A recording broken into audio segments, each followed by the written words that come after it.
Aloha ahi ahi kako, aloha. Aloha and welcome to our gala this evening. Mahalo for finding your seats.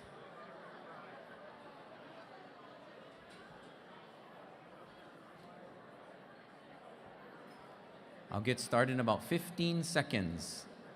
I'll give you a moment to find your seat. Beautiful. Beautiful. Thank you so much. What I'd like you to do is I'd like you to look at the person that is seated to your right and the person that is seated to your left. And I'm going to have you make 3 hand motions. The first motion is point to someone who's still standing. Go ahead, point to someone who's still standing.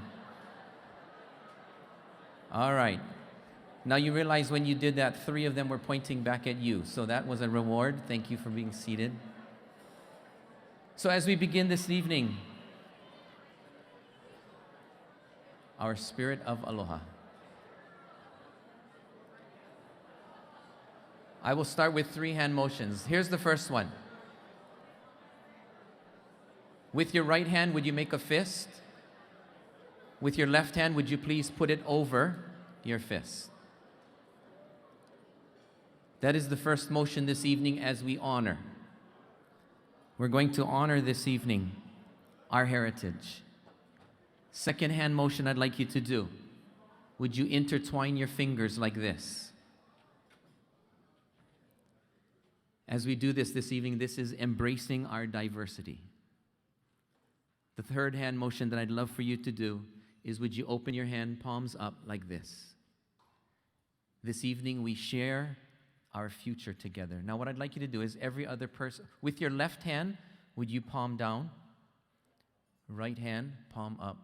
And would you please connect with the person that is seated next to you? That intertwines, okay, go ahead, talk for a second, figure it out. Wow, that was cool, all right. What we are doing now is we are honoring our heritage, embracing our diversity, and sharing our future as we are connected with our neighbor this evening. I'm going to do a simple oli for us as we begin our gala.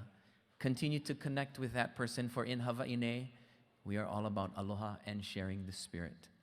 So stay there and receive this oli. E ho'i oli o kou, ya Yehova e na aina apau.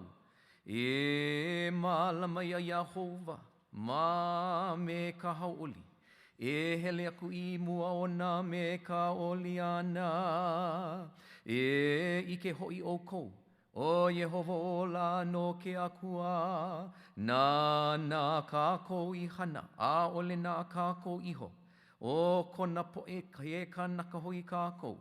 A me na hipa na I hanai ai. E komo o kou I loko o kona I puka ke mamililani. A loko ho'i o kona kahua me kale halelu. E mililani aku iaia. A e ho'o maikai aku ho'i I kona inoa. No ka mea ua maikai o Yehova. Ua mauloa kona loko maikai. A me kona ioi o ho'i I na hanau na apau. A me ne no ke aku apau. Aloha and welcome this evening. Would you give a high five to those people that you were just holding hands with, and welcome to our sharing of the aloha.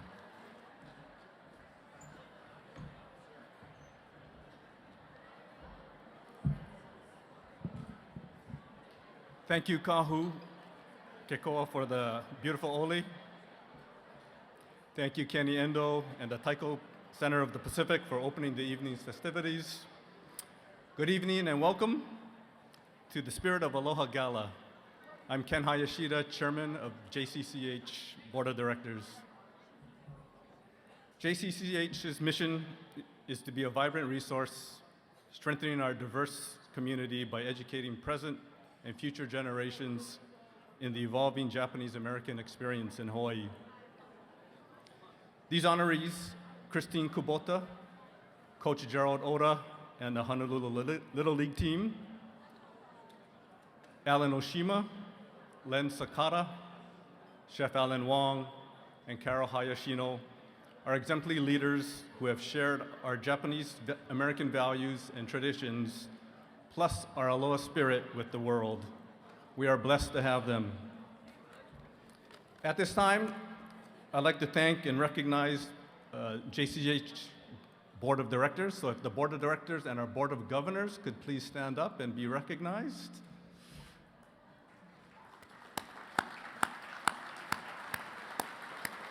Thank you, Tyler, Scott, Jamie, Darren. Thank you for joining us tonight. And now I have the pleasure of introducing our MC for the evening, Yunji Denise. Yunji hosts Insights on PBS and also does daily news videos for Hawaii Star Advertiser. Previously, she anchored KITV Evening News, and she's also a White House and national correspondent for ABC's. So please help me in welcoming Yunji Denise.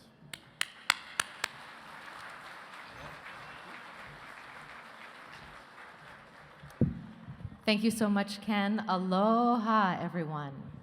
Thank you so much for being here tonight. I'm Yunji Denise. I'm so honored to be with you on this wonderful evening to serve as your MC for the 2019 Japanese Cultural Center of Hawaii, Sharing the Spirit of Aloha Gala.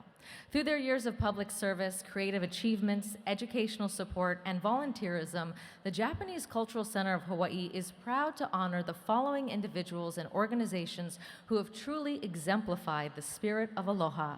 Christine Kubota, Coach Gerald Oda, and the 2018 Honolulu Little League team, Alan Oshima, Len Sakata, Chef Alan Wong, and Carol Hayashino. We applaud and thank you for your service and dedication to our community.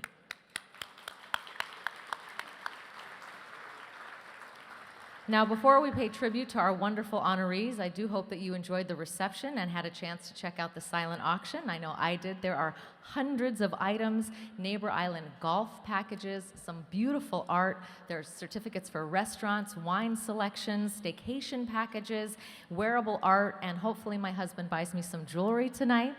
You will all have throughout the dinner to bid on your silent auction items. Submit your bids on your mobile device so you have no excuse to let that stuff get away. You can see any of our bidding assistants if you have a little trouble with that. You can spot them easily. They are the ones wearing the red lei. And if you haven't already done so, you can also purchase your golden ticket. This is really awesome. Okay.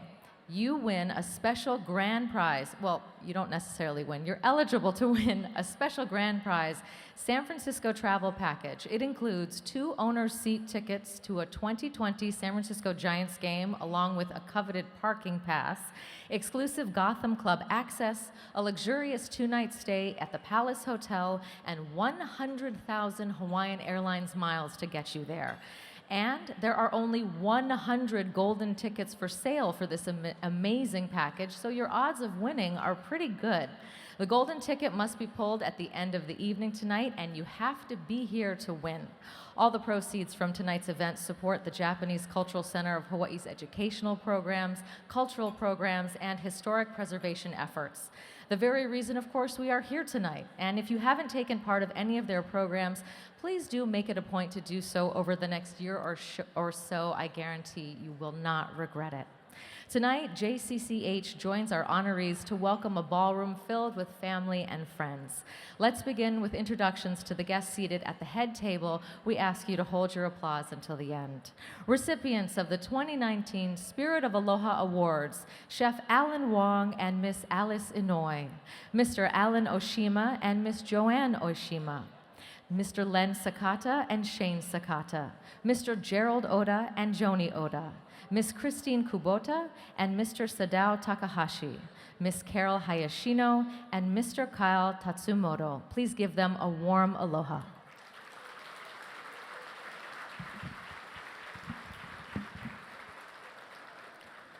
We are also privileged to have joining us this evening the Mayor of Honolulu, Mayor Kirk Caldwell, and his wife, Miss Donna Tanoe, Governor of Hawaii, the Honorable David Ige and Mrs. Dawn Ige, U.S. Senator, the Honorable Brian Schatz, U.S. Representative, the Honorable Ed Case and his wife, Mrs. Audrey Case, former Governor George Ariyoshi and Miss Jean Ariyoshi, and Consul General of Japan, the Honorable Koichi Ito. Please give them your aloha as well.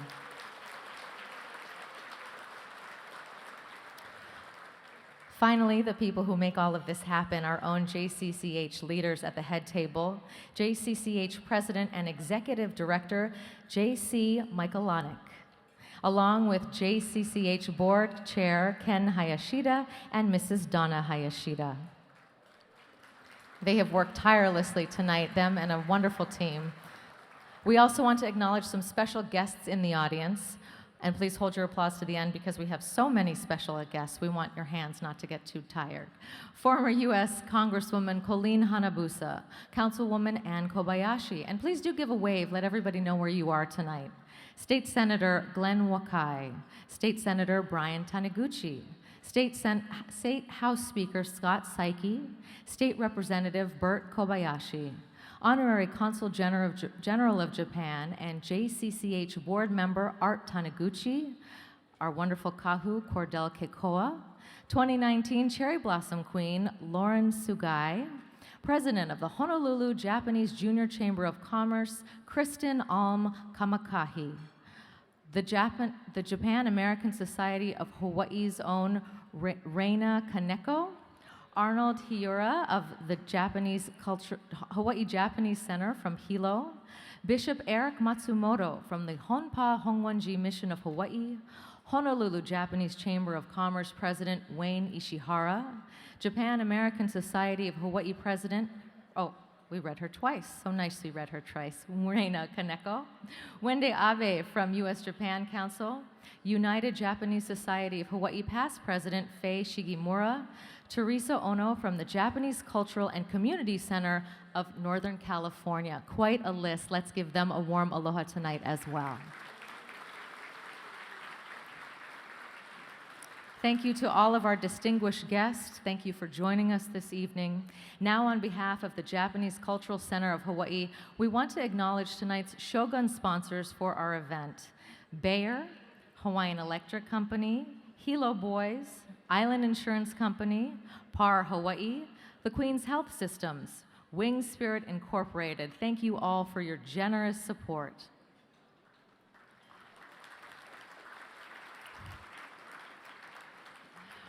Our daimyo sponsors this evening are American Savings Bank, Bank of Hawaii, Central Pacific Bank, Damon Key Leong Kupchak Hastert, First Hawaiian Bank, First Insurance Company of Hawaii, this one might be my favorite, Friends of Carol, Hawaiian Electric Industries, Hawaiian Properties Limited, Kai Hawaii, Waihata, and Donna Odanaka Walden. Thank you to all of our sponsors, guests, and donors tonight. Your support and contributions and presence mean the world to us this evening. At this time, we'd like to welcome Consul General of Japan, Mr. Koichi Ito, with some words to the stage. Thank you.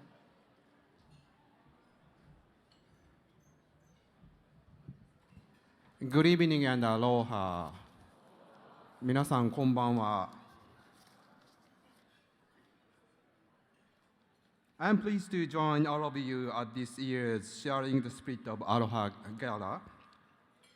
I know that they will be recognized and honored later in the program, but I'd like to offer my congratulations in advance to our honorees for this evening.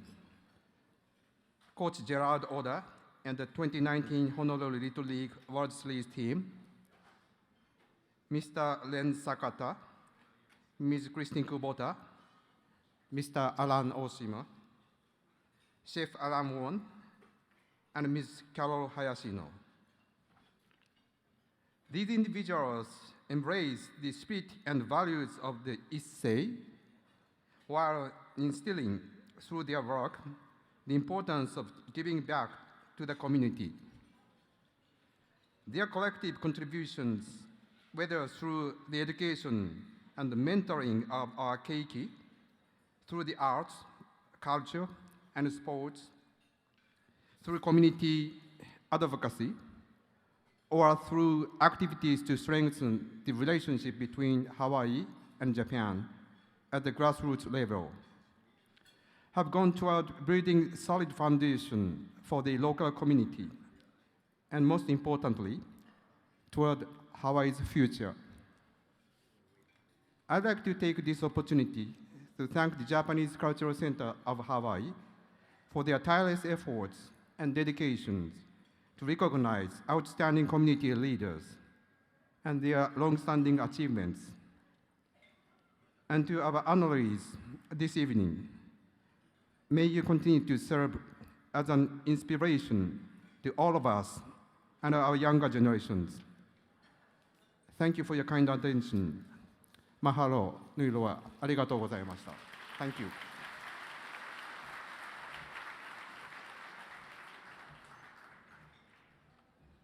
Once again, thank you, Consul General Koichi Ito. To provide us with words of gratitude, please welcome Bishop Eric Matsumoto of the Honpa Hongwanji Mission of Hawaii.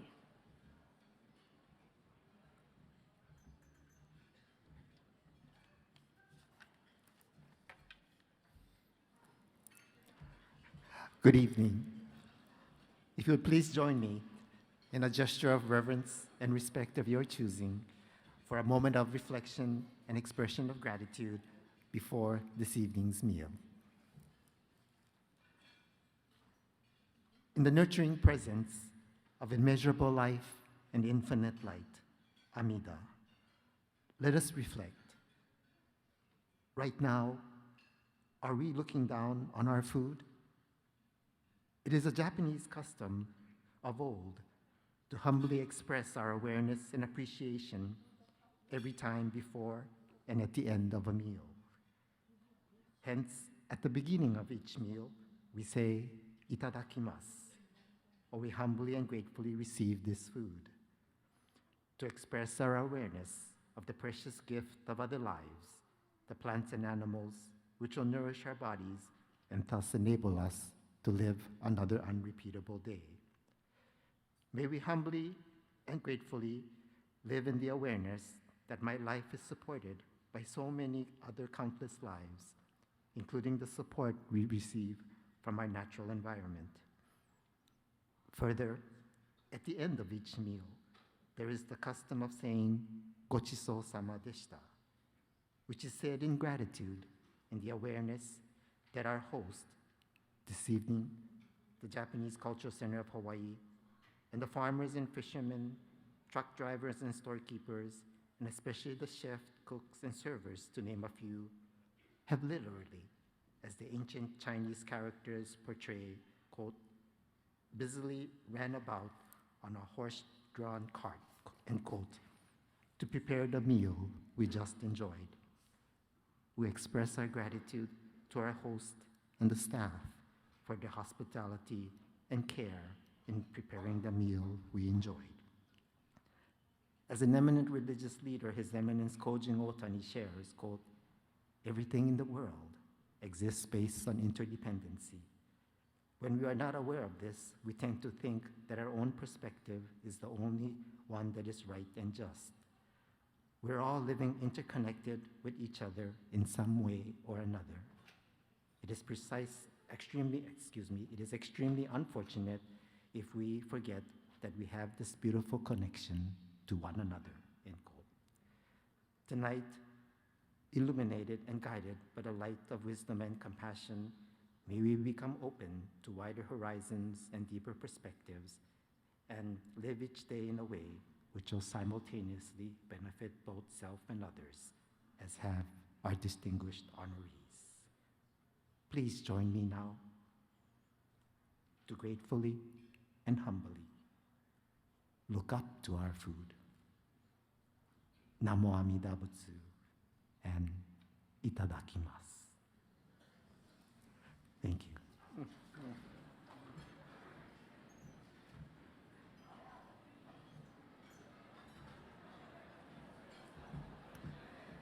Thank you so much, Bishop Matsumoto, for that beautiful blessing.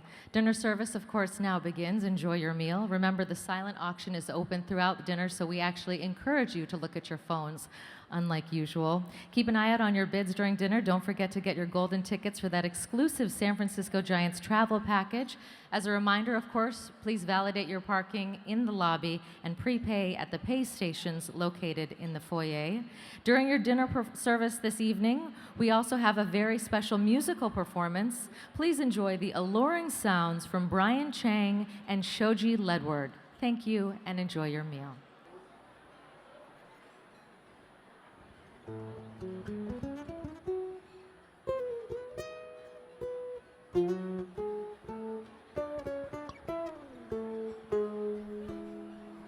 right, everyone. Aloha. Just sit back and relax.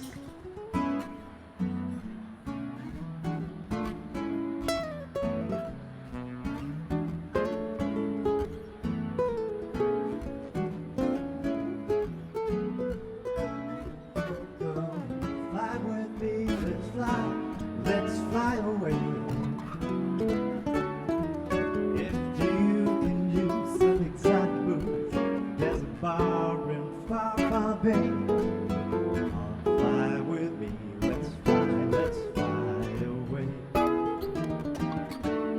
Come on, fly with me, let's float down to Peru.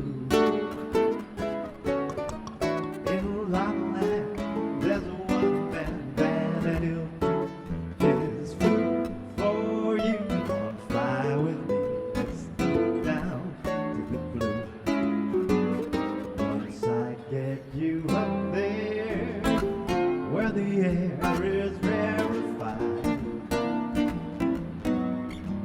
we'll just slide, oh, starry-eyed. Once I get you up there, I'll be holding you so very near. You may hear choir of angels cheer just because we're there. Where the wise is such a lovely day. You just say the words and we'll beat those birds down to Acapulco Bay. It's perfect for flying, honeymoon, they say. Come on, fly with me, let's fly away.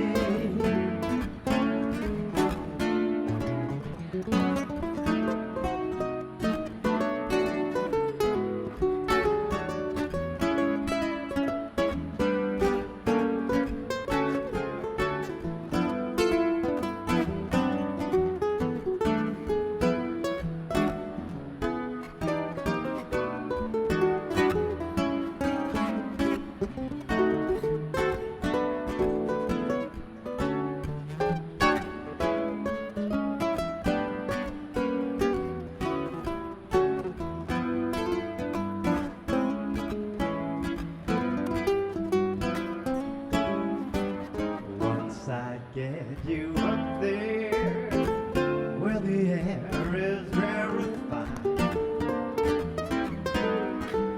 we'll just slide, oh, starry-eyed. Once I get you up there, I'll be holding you so very near. You may hear choir of angels cheer just because we're together. Where the wise is such a lovely day. You just say the words and we'll beat those birds down to Acapulco Bay. It's perfect for flying, honeymoon, they do say. Come on, fly with me. Come on, fly with me. Come on, fly with me. Pack your bags and fly away. Pack your bags and fly away.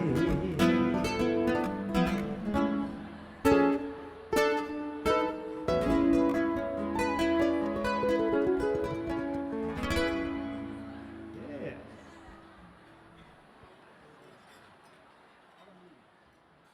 Let's give Brian and Shoji another round of applause for that beautiful music throughout our delicious meal. Mahalo for that.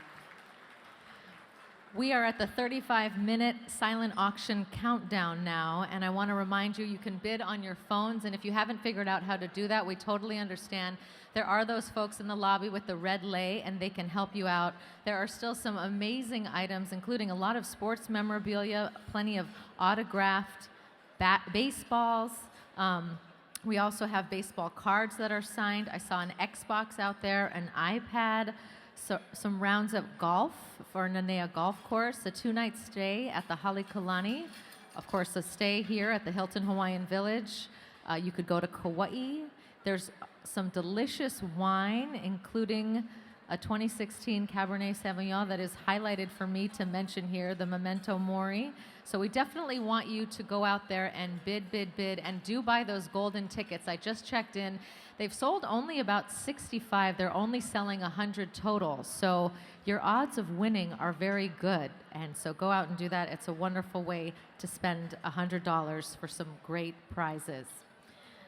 I want to take you on a little history lesson now. So join me with this. In 2015, President Barack Obama established the Honouli'uli National Monument by presidential proclamation. JCCH played a key role in that effort. Earlier this year, through the leadership of the Hawaii Congressional Delegation, the U.S. Congress designated Honouli'uli as a National Historic Site. Both designations ensure the preservation of Honouli'uli into the future. We ask you now to turn your attention to the video monitors.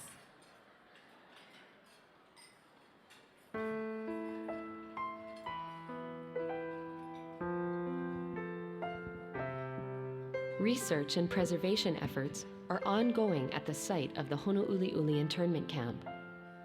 But what relevance does preserving this site have for our modern society and our current generations? When people are marginalized for whatever reason, taken as the enemy or associated with the enemy, we can be pretty cruel and treat entire groups of people as non-people. Having the sites available for people to really look at, think about, visit, provides a really concrete way in which people can say, okay, racial profiling, whether it's after 9/11 and it's Middle Eastern people or Sikhs or people with turbans or whatever who we think might constitute an imminent danger to the United States, and the use of torture and all of those kinds of things. It seems to me those are things that we need to really, really carefully think about. But I think people's experiences have to be talked about and delivered so that maybe we can minimize that discrimination. I think it should be preserved so that people know that this kind of thing happened in the United States, in Hawaii. Honouli'uli preservation is so important because of its educational value. It can be a living resource for the present generations to research, to recover, to restore, and to remember. People don't know that there was a thing like Honouli'uli internment camp, but they're getting to know now, so we should preserve it. There are some who say, well, why talk about it? I think we should, if only to remind ourselves that this can happen in our democracy if we're not vigilant, because it did. Efforts are ongoing to preserve Honouli'uli and open it to the general public as a historic site.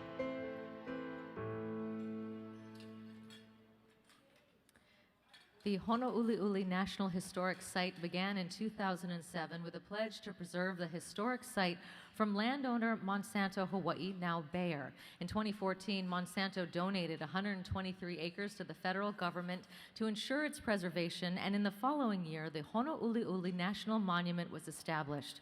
Since 2014, Monsanto, now Bayer, has continued to support the vision and plans for the Honouli'uli National Historic Site. They have continued to partner with the JCCH to provide access to this historic site and to support JCCH's educational work through a generous donation of $100,000.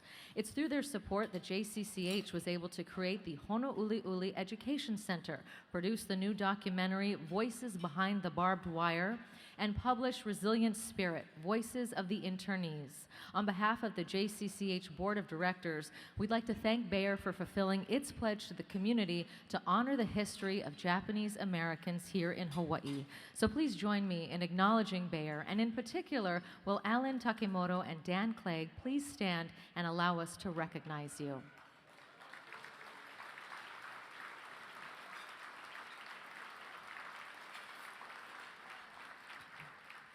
Thank you so much to Bear. And I've been asked one more time to remind you, you have 20 minutes to place those bids into the silent auction and, of course, buy one of those coveted golden tickets.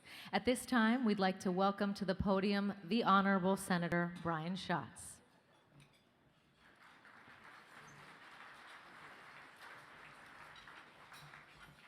Good evening and aloha. First, I want to say congratulations to this year's honorees.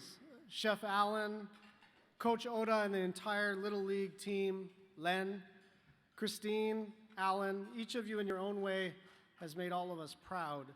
You've set the bar for excellence, for others in your field of work and in service to the community, and you've helped shape the future of our state based on all of our shared values. Now, I'd like to say a particular congratulations to Carol, who is one of the most extraordinary community organizers I've ever met. She has an understanding, please.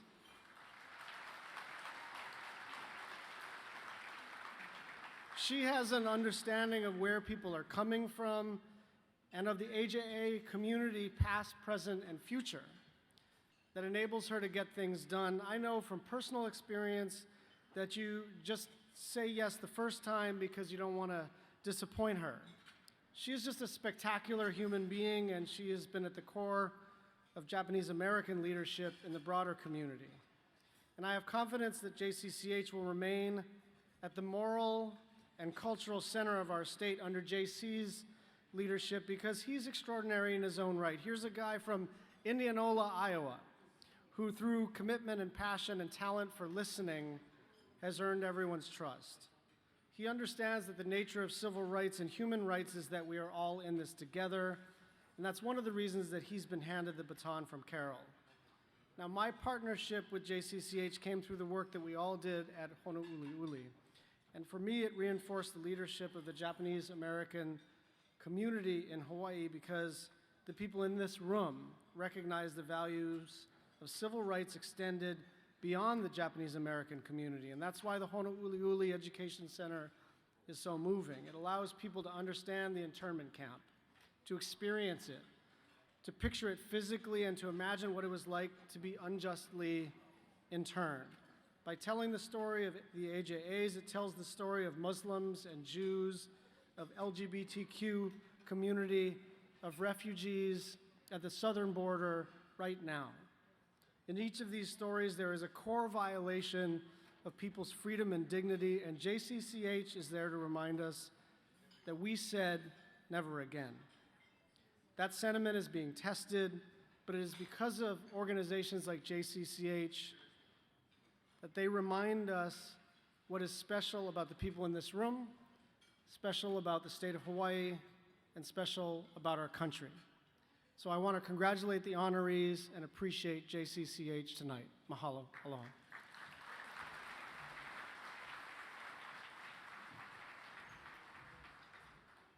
Thank you so much, Senator Schatz. It's now my pleasure at this time to welcome to the podium the Honorable Governor David Ige.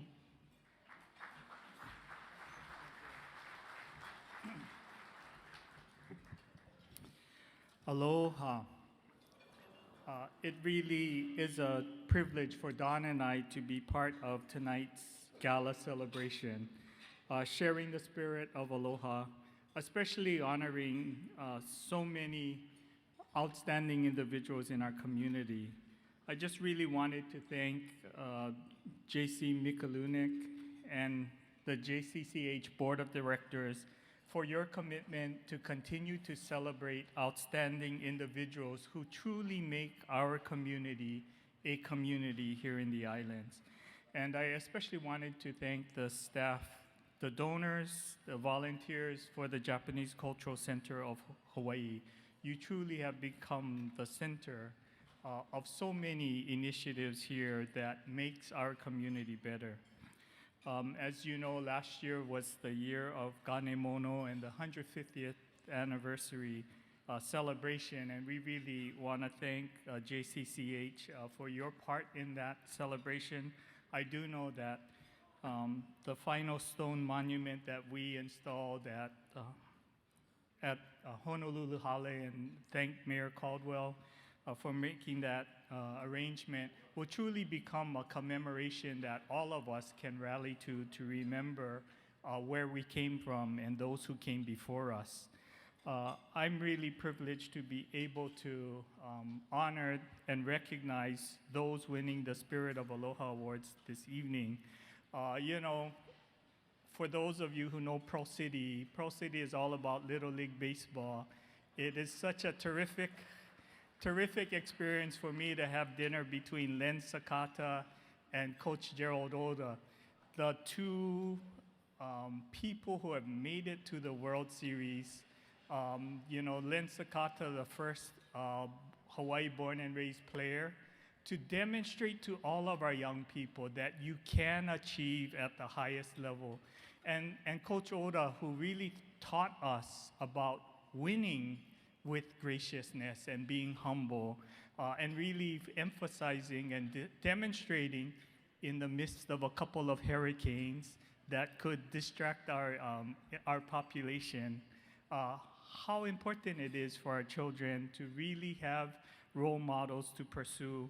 I just wanted to also congratulate Christine Kubota, who was so an important part of our Ganemono planning and celebration, an accomplished attorney, and most importantly, a community leader here in the Honolulu. You know, if there is any issue that is important, Christine is involved. You know, Alan Oshima, CEO of Hawaiian Electric Company, my partner in our commitment to a clean, renewable energy future, Alan. But I think most importantly, for those of you who know him, he is a true advocate for public education and believing that public education should be the first choice for all of our students here in the islands. And Chef Alan Wong, who really initiated and started the whole Hawaii regional cuisine. You know, Alan, you have launched so many in our public schools who have really committed to follow in your footsteps, can see and envision a career in food and cooking, and really been the inspiration for the Culinary Institute of the Pacific that we are working very hard to complete. And then finally, Carol Hiyashino, and I know that Senator Schatz had talked, but you know, I have to say, I was fortunate enough to be at that signing ceremony with Carol and President Barack Obama. And you know, it really is a story about how individuals here in the islands can make a difference to truly change the trajectory of our country and the world. So I really just wanted to recognize all of our honorees here this evening. It reminds us about how special a place Hawaii is. And I think most importantly, it allows us to be inspired by your accomplishments, but most importantly, it will inspire the generations and the future generations to come. So mahalo, congratulations, aloha.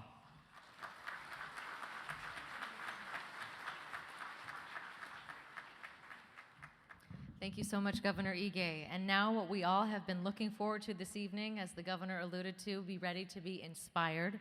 We turn to our distinguished 2019 Spirit of Aloha honorees. Our first honoree has dedicated her personal and professional career to bridging Hawaii and Japan. Her commitment to the JCCH is evident through her service on the board of directors and through her recent co-chairing of the Ganemono celebration. Ladies and gentlemen, tonight's first honoree, Christine Kubota.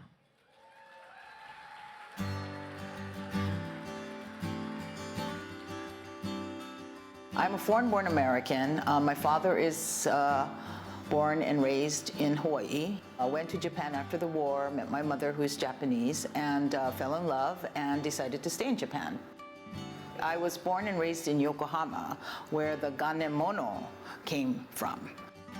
All foreign-born Americans had to return to the United States before they were 27. So I applied at Chaminade here in Honolulu and lived in the dorm. It was very difficult. I didn't understand a word they were saying. Where you grad from? I'm thinking, what is that? I don't understand. Where you grad from? Where you grad from? So my first goal in life was to learn Pidgin. So I hung out with a bunch of guys from Lanai and learned Pidgin. and I became a travel agent. I love to travel, so my goal in life was to take Hawaii people to Japan on trips. As a young person, I always thought I would like to be a bridge to Japan, and therefore I thought the travel industry would be a great way.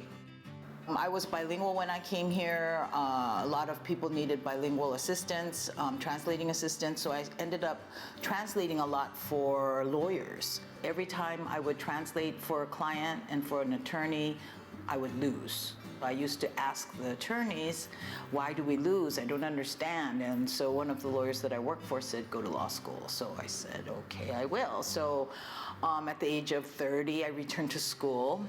But she became very valuable to us, especially in part, because that was just about during the Japanese bubble, when they're buying everything. And she had language capabilities. Most of my clients, about 90% of my clients are Japanese from Japan. So I help them to come, I help them to get established, I help them to set up shop, I help them with their contracts, I help their kids go to school, teach them about driver's licenses. And then I joined the chamber. After I became a lawyer, I joined the chamber. I joined United Japanese Society and, of course, the Japanese Culture Center. And I learned more, not about taking what is here there, but also bringing what is there here and then mixing it with what was already established here. So I think her biculturalism really brings a special perspective to everything that she does. She was one of the key persons for this preparation of the Ganemono year. She brought many people to the preparation of this events. She was very energetic. It was a huge undertaking, I think, for our community. And under her leadership and others, we were able to have a really, really successful symposium.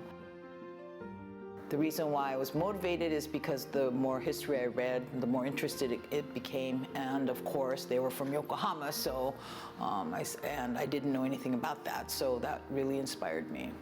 The importance of the Ganemono really was to honor the first immigrants that came here.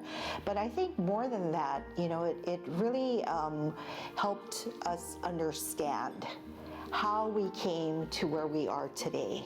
I personally thought that if we didn't do something today, by the 200th, maybe a lot of it would be lost.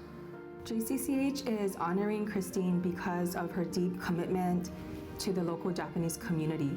She steps up to take leadership positions as board chair of the Honolulu Japanese Chamber of Commerce, the United Japanese Society of Hawaii, and the Japanese Culture Center of Hawaii.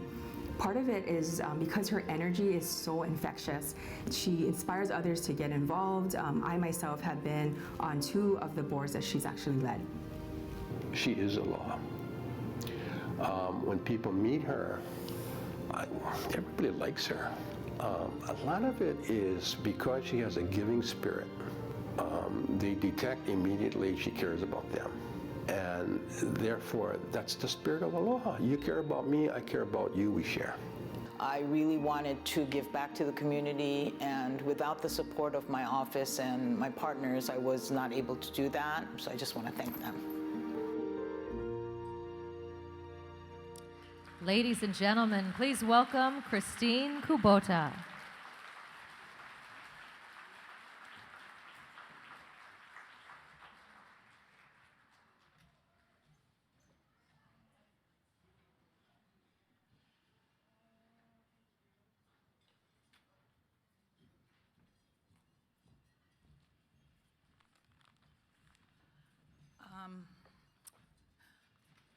Okay. Governor Ige, Mrs. Ige, Mayor Caldwell, Mrs. Caldwell, Senator Schatz, Senator Case, Senator Wachi, all of my friends, my colleagues, my nakama.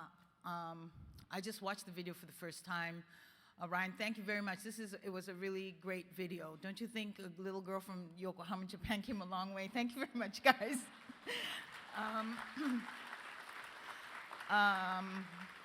I now know that my life mission is to be a part of the bridge between Hawaii and Japan. And one thing I learned in Hawaii was to share the Aloha spirit with the world. I'm really humbled tonight to be a part of this group of esteemed honorees that share this mission in different ways. The Honolulu Little League team with their youthful power and enlightening coach, Alan Oshima with his leadership skills and brilliance, Alan Wong for his culinary perfections and influence, Len Sakata for his grand legacy, and of course Carol Hayashino for navigating the many volunteers and staff to do the best job ever to put JCCH and the Japanese American legacy of Hawaii on the map. JC told me I only have 3 minutes, and that's really, really hard for me. So too bad they can't fire me anymore. I want to thank the silent auction donors and the table sponsors because I bug you guys all the time. いつも本当に I keep bugging you. 買ってください、買ってください. Give me something, give me something. So I won't do it for another 6 months only. But thank you very much. I'm really touched for those that donated to JCCH on my behalf. Thank you very much. I want to thank Carol and Wendy for teaching me and leading me on my nonprofit journey.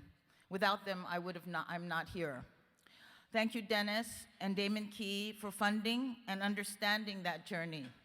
My office partners are here tonight. I really want to thank them. Without them, I wouldn't again be here. Consul General Ito, いろいろありがとうございました。優しいお言葉すいません。ありがとうございました。As I was today, I'm sorry, I'm over 3 minutes, JC, but I'm going to talk real quick.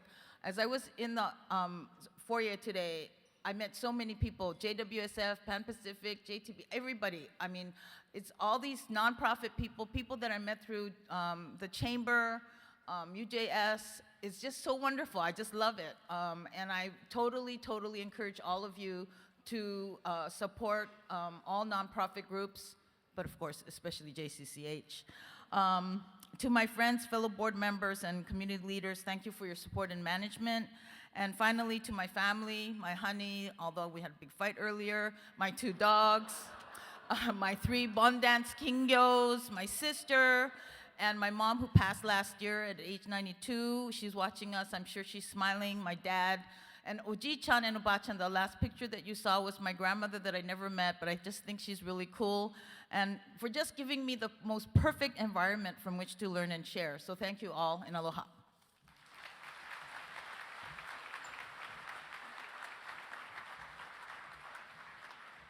Once again, congratulations, Christine Kubota.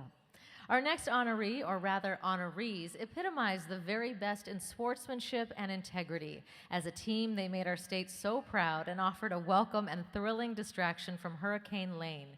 Coach Oda and the 2018 Little League team exemplify our shared values of humility and respect. Ladies and gentlemen, our next honorees, Coach Gerald Oda and the 2018 Little League World Series champions.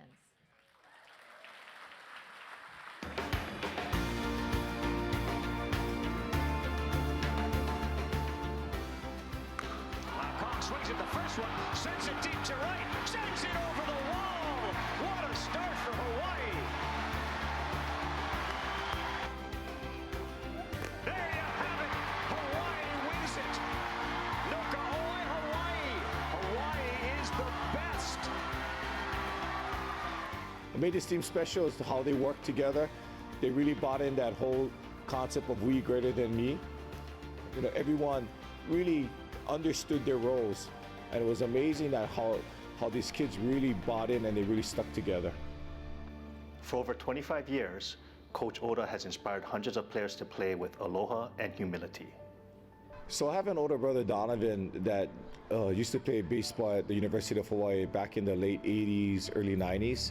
And after he graduated from the university, one of his friends asked him if he wanted to coach Little League Baseball. So he went and he asked me and my brother Keith to join him in coaching, and since that time, you know, we've never stopped coaching. You know, I have the opportunity now, and I get some of the kids that I've coached when they were 12 are coaching their own sons now. You know, and I think it's always a great thing to see. Growing up, me and my 2 other brothers, baseball was always an escape for us. You know, I had parents that worked 2 jobs, so they really didn't have much time for us.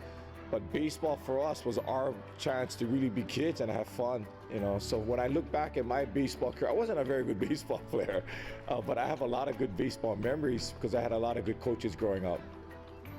Best thing about coaching is actually having that opportunity to build a relationship with these kids. You know, winning games is great, don't get me wrong, but the best thing about it is seeing when these kids grow up and they become good men. Our coach is a very good person, teaches you a lot about baseball and about life as well. The most important lesson was not to be selfish and to work as a team. That's not always about you, it's always about playing for each other. Before I came on the team, I was all about myself and trying to win games, but he taught me that it's not only about me and that the team, you have to come as a team to win. Here we are, we're playing the Little League World Series. The kids are fulfilling their dreams, and back home, you know, people are facing their nightmare because here comes Hurricane Lane coming down. And so how we explain it to the kids is that here we are, 4,000 miles away. People back home are worried about a hurricane hitting them, yet they're still sending support and love back to us and playing this game. So we really stress to the kids that, you know, when we step on the field, we're not just representing Honolulu Little League, we're representing this whole state of Hawaii. And this is our one opportunity that we have chance to really show our gratitude for that, you know, that for those 2 hours that they get to watch us play on baseball, let's do something that they can smile about. Of course we're scared because we have family back home. It's just that Coach Joe just pushed us and just kept us going and just let us have fun and just let us live through the moment. Coach Oda told us to play for our people back home and make them proud. Coach told us to hang on to the rope. So like come together as a team and like no matter what, just play your hardest. I like how Coach Joe told us just love each other and hold on to the rope and have a great day. There you have it. Hawaii wins it.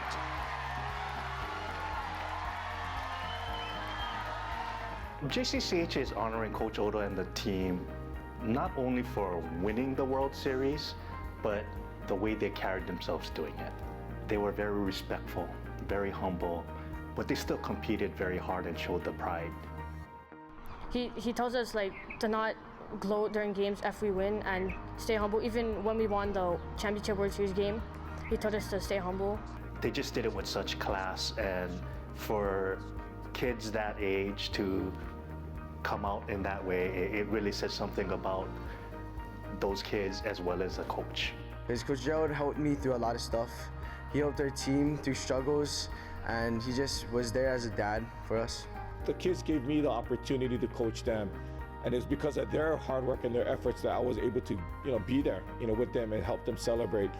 All I could think of was an appreciation for them and appreciation for all the other kids that I had coached all these years. Because of all those experiences that I had with the prior kids, the prior teams, all culminated in this one moment with this team. Thank you so very much for what they did. Ladies and gentlemen, please join me in congratulating and welcoming Coach Gerald Oda and the 2018 Honolulu Little League World Series champions.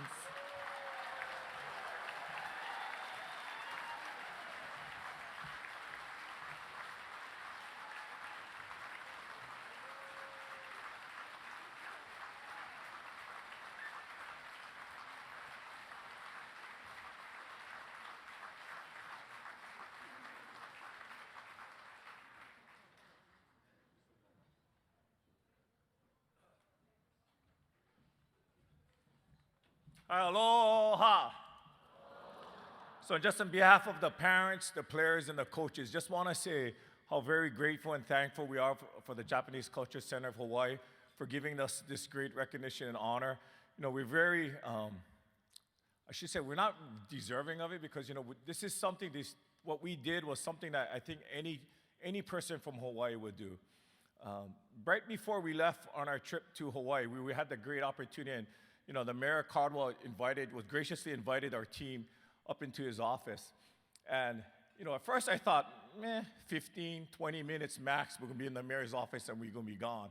But really, the mayor really took his time and really spoke to every single one of us, and we stayed there over an hour. And what he did was really stress to us the importance of not just us representing Honolulu Little League, but our responsibility to really represent everyone in the state of Hawaii. And he shared with us three things. He said, first, Be fierce competitors, just like in the spirit of the Nisei 442nd Battalion that had that go for broke spirit and never give up. Fight like them. Second, always show love, compassion, and respect for one another, but more importantly, for our opponents. And third, he said, don't be tantara, be. So really, those are three things that, really struck a chord with not only myself, the coaches and the players, and but also the parents as well.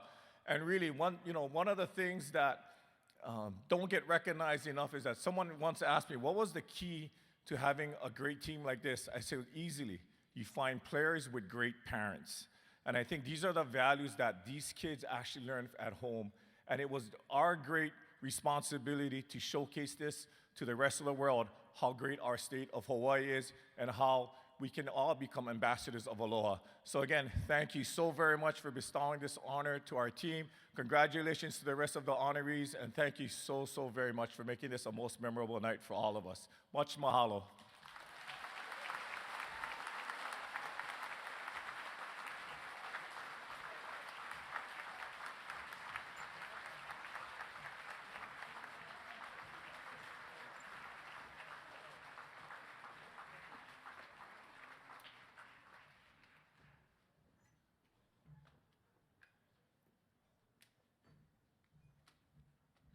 What an inspiring team. Thank you again. Congratulations to Coach Oda and the 2018 Honolulu Little League champions. Honolulu Little League team, rather, the world champions. Growing up in Kalihi and understanding the importance of education from an early start, our next honoree continues to help level the education playing field and improve our public schools. He is a respected business and community leader. Ladies and gentlemen, our next honoree, Alan Oshima.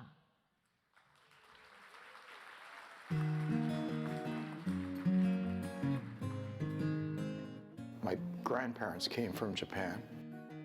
My grandparents on my mother's side, the Torigoi family, settled in Kurdistan, Hawaii, and they came as contract laborers for Puna Sugar. My mother had a photo of the family in front of their home, I would guess in about 1920, with the proud possession being a Model T Ford. And she explained to me that her father was able to buy the car and then ran a taxi business.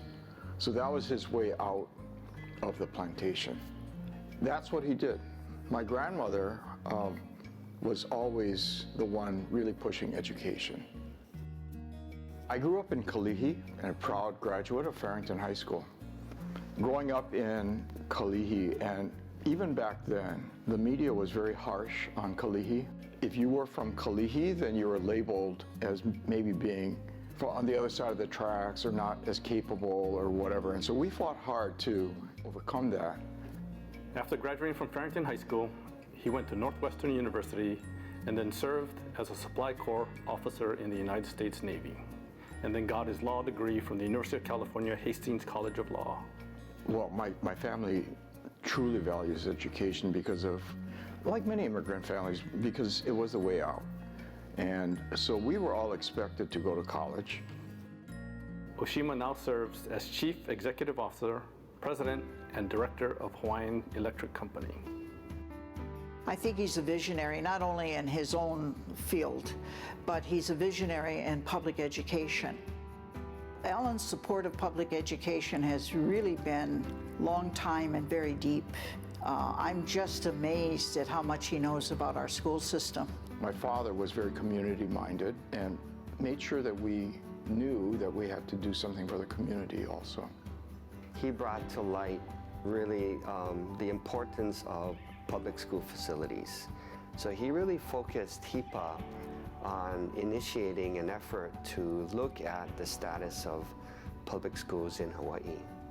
And he recognized that, the average age of a public school is 65 years old, and facilities do matter. When you're sitting in a classroom out in the west side with 100-degree temperature, you can't focus. We cannot keep denying that we have to do something, and we have to find creative ways to make it happen. Act 155, which was passed by the legislature called the 21st Century Schools, was an act that he promoted, lobbied for, and is bird dogging to make sure that it's implemented. And nobody would have ever thought of using school property for commercial purposes and then using the money to improve the school. I think my dad believes so strongly in supporting public education because he believes that education can be a great equalizer. I think that my dad sent us to public school because he truly believed in the quality of education that we would get in the public school system. So both Emily and Rob went through public schools, are great people, good citizens, and successful in their lives. Often some of us sit back and say, where are the leaders in Hawaii? And Alan's name always comes up when you ever talk about leaders. JCCH is pleased to honor Alan Oshima as a great community leader. He has shown the spirit of Aloha in his firm belief in equal access to a good education. Very generous and kind, as well as inspirational leader. I am so proud of him, and I'm really happy that he's been able to do so much in the community and for our family, and yeah, congratulations, Dad. In America, we're a nation of immigrants, there has to be a levelizer. That's fundamentally why we need a really, really sound public education system. Please welcome Mr. Alan Oshima.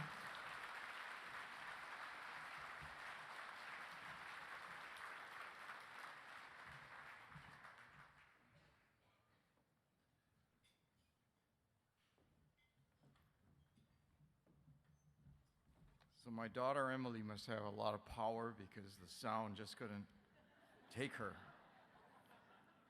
Aloha. First, I want to thank the JCCH for this acknowledgement. I'm really grateful to be a part of this evening and the honorees tonight. And I really want to ask who put me after Coach Gerald Oda? You know, the honorees tonight all have something to share, their Japanese heritage, being from Hawaii, and everything that we learn about being Japanese Americans from Hawaii.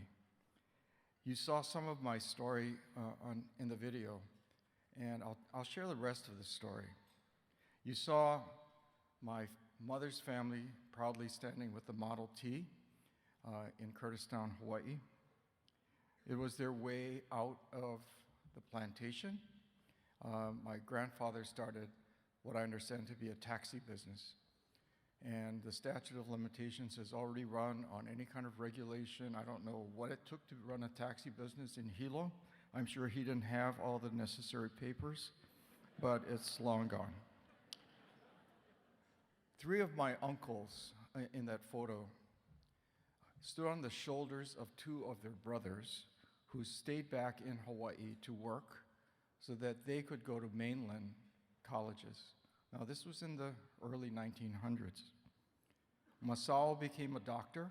Masao became an electrical engineer. Masamichi, a doctor, and Takeo, a pharmacist. That's pretty incredible. But there's a dark side. When Uncle Masao came back to Hilo, he couldn't find a job as an engineer because Japanese just couldn't be hired as professionals back then.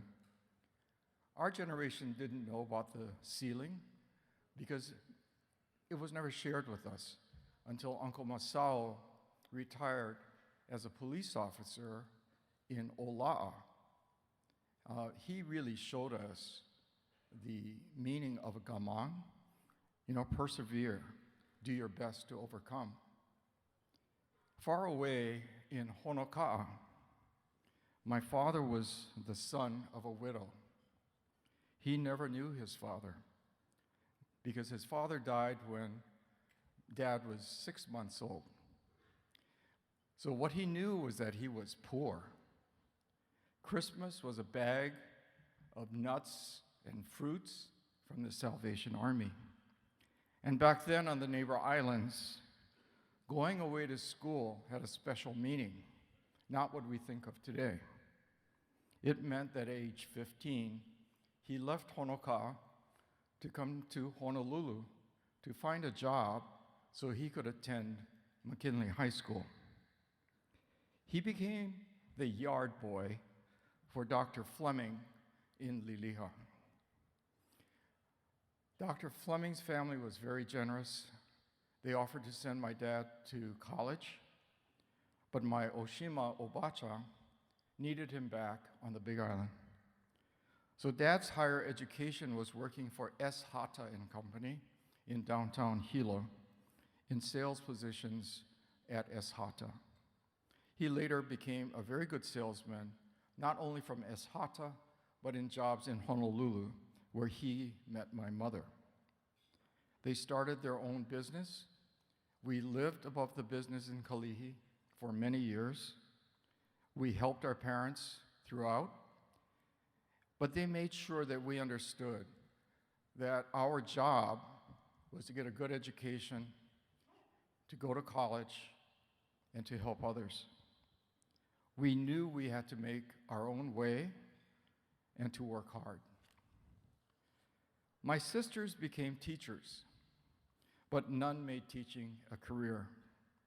In fact, our youngest sister became the executive producer of a very well-known, popular TV series in LA. I followed a more conventional path and became a lawyer. In the 1990s, I was asked by AmFac to represent it in a very big water case, the first in Hawaii, on the division of water rights when the plantation was going to shut down. The struggle was to find out how much water should go to leeward farmers and how much water should be returned to windward streams.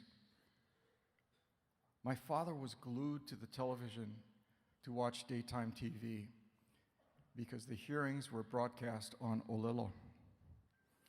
One afternoon, while one of my sisters was visiting him, she saw his eyes well up with tears as he shared that he would never have imagined that any of his children would become, one, a lawyer, and two, represent one of the big 5 companies.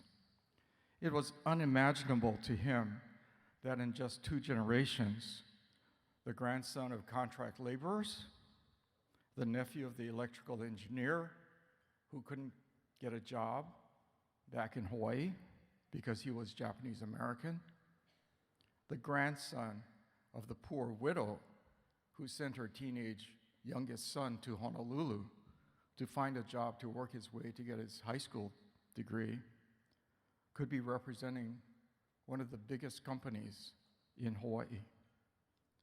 Obviously, he was moved and proud. I tell you this because education gave us, all 3 generations, the opportunities. And our 4th generation has had the same privilege. The Issei and Nisei had grit. We stood on their shoulders to get where we are. We have to provide the same lift to others. America is a nation of immigrants. We honor them by doing what we can to make public education a reality so our keiki can realize their best and fullest potential. As proud as my dad was of me and my sisters, I am prouder of the life and values he and my mom gave to us. Mahalo for letting me share this with you. Thank you, JCCH. Aloha.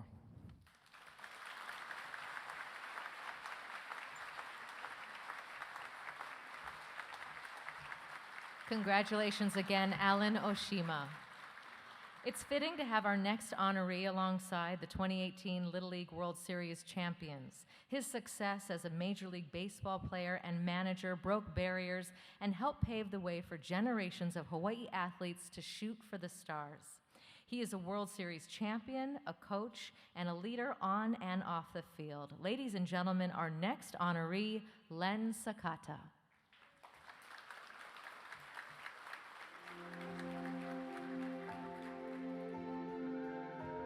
My father, I believe he was in the 522, the artillery unit.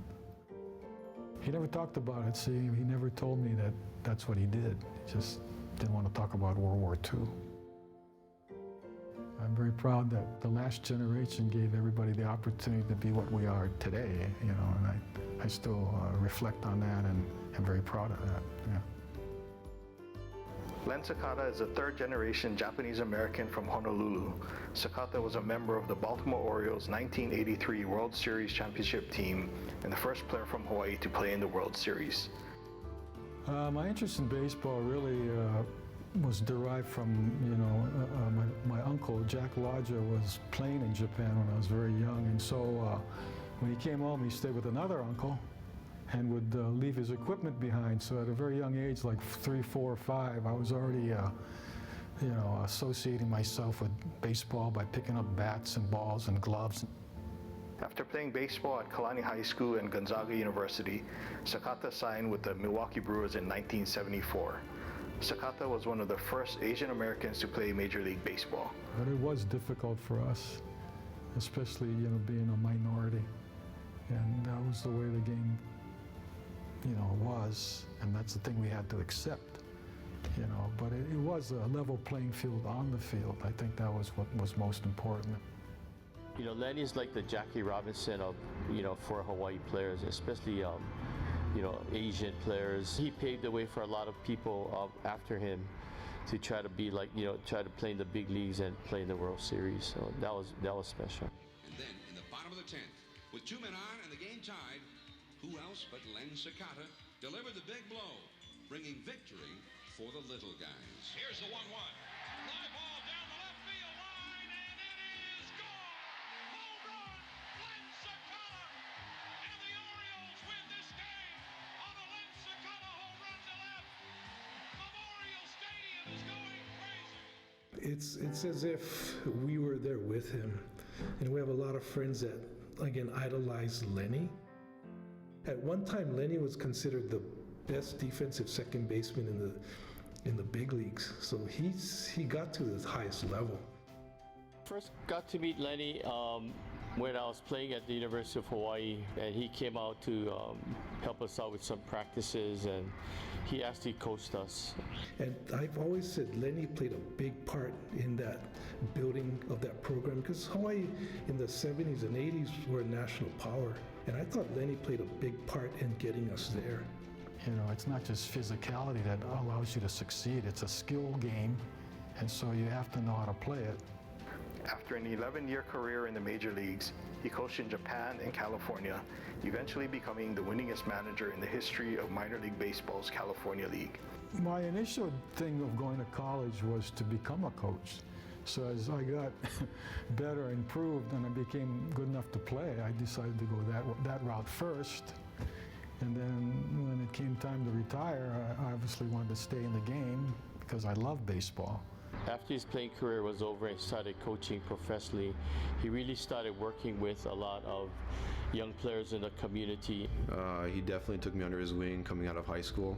He'd always take us all out to Kahala Field, and we'd all practice. And it would range from high schoolers to college to local professional players. And he's never asked for compensation. On several occasions I told him maybe you should get paid for these things, but he's never asked for compensation, never looks for accolades. He wants to see local players succeed. I mean, he's local born, so he wants, you know, people from Hawaii to succeed. He was the manager of the San Jose Giants, and I was called up. And I remember the first game I got there, I got to the dugout, and he was like, "Rick, you're in next inning." So I had to go and warm up real quick, you know, came back out there and went out on the mound, and then when he came out to take me out of the game, it was just proud seeing him walking out, and I mean, it is something I'll never forget. JCCH is honoring Len Sakata for being a pioneer as both a player and a manager. And what's really fascinating about him is he's never really forgotten Hawaii. He was always held up as an example. So even though I didn't know him personally, his story taught us what was possible. And if you go out and work hard and try to become good and leave no stone unturned, then you have possibilities of making it. Ladies and gentlemen, please welcome Len Sakata.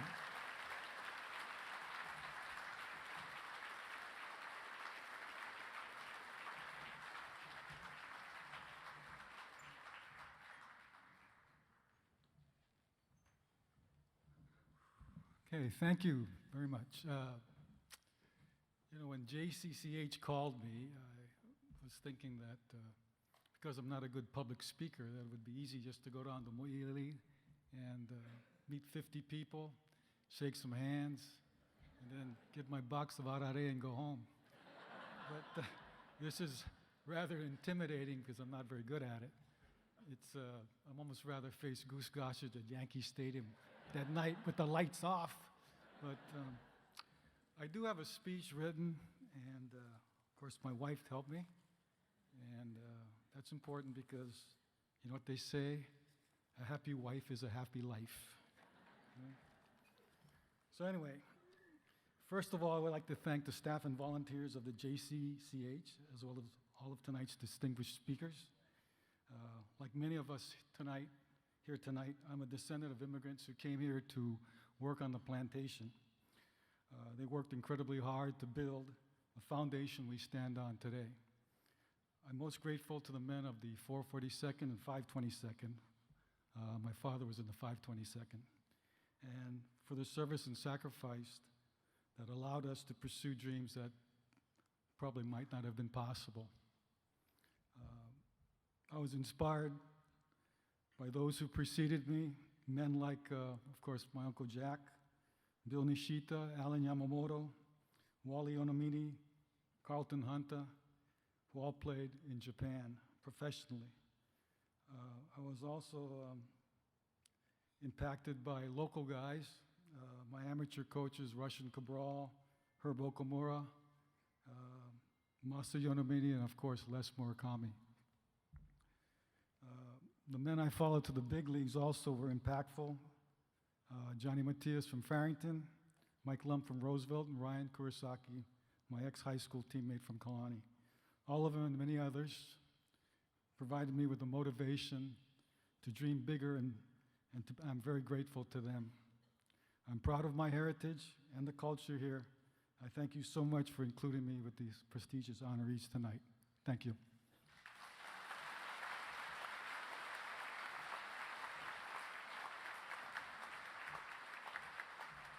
Thank you and congratulations again to Len Sakata. I think we'd all agree that Hawaii inspires people in different ways. Our next honoree took his inspiration from the rich heritage of foods and ingredients unique to our islands to create a signature style of cooking to share with the world. His humility both in and out of the kitchen and his willingness to mentor the next generation of culinary artists reflects his Japanese heritage and the value of okage-sama de. Ladies and gentlemen, our next honoree, Chef Alan Wong.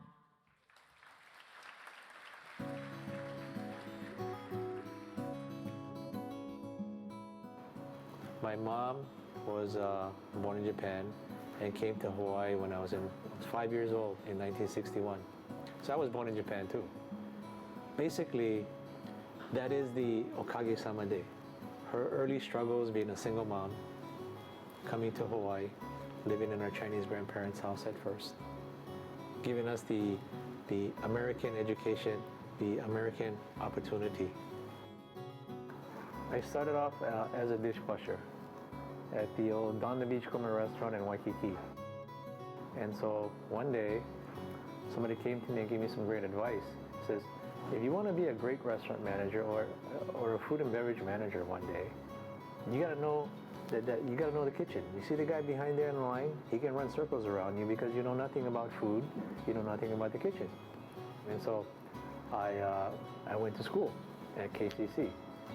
I actually grew up thinking that bread came out of a package and salad dressing came out of a bottle. You know, so it really got me excited. It really got me thinking turned on, and I never left the kitchen since then. Wong worked at Lutece in New York City under mentor Audrey Soltner. It was a 4-story brownstone house. It was small, and they used to bring the produce from the back door. The chef would check it in, look at it, and it was the best ingredients. And I said, it'd be cool one day if I could have one of these restaurants, where we're using local ingredients. I was away from Hawaii for about over 5 years. I spent 3 years at Lutece.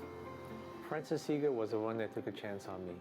He's one of the founding brothers, he and Charlie, of the Zippy's chain of restaurants. I owe so much gratitude. I would ask him, hey, what you think, bro? You think this is the right decision?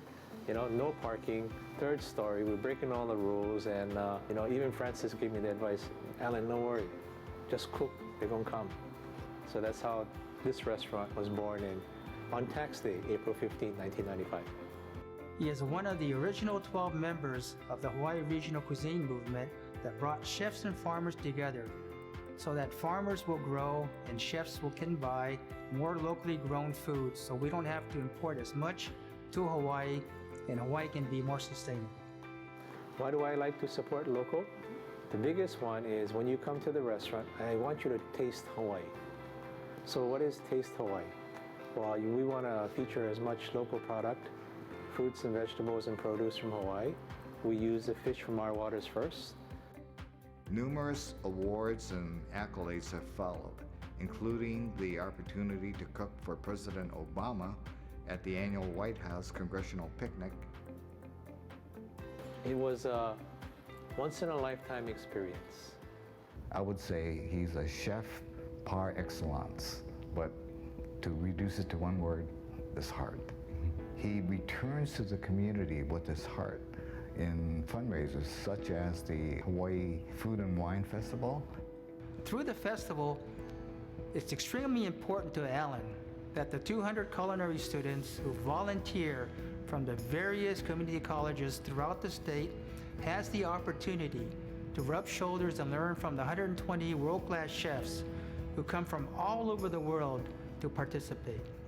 The festival has also raised $2.4 million to date, in which $1.2 million has gone to the new CIP campus and the culinary colleges around the state, with another $1.2 million going to Hawaii Acts Foundations for various educational programs involving kids and to the Native Hawaiian nonprofits that take care of our land and sea. Hey, Buli, congratulations for being recognized and honored for all you have contributed to our community and to our state. You're a great chef, but even a greater human being. He requires employees to tour JCCH's exhibits. They take that tour because we're trying to teach them the same values of persistence, of gratitude, of appreciation, and a big word for me is, especially when I think about my mom, okage samade. We are who we are because of people before us. And without my mom moving from Japan to Hawaii, I would not be here. So the courage that it took to come here with her 2 kids alone, that's a story in itself for another chapter. And so for that, I would be forever grateful too. So thank you, Mom.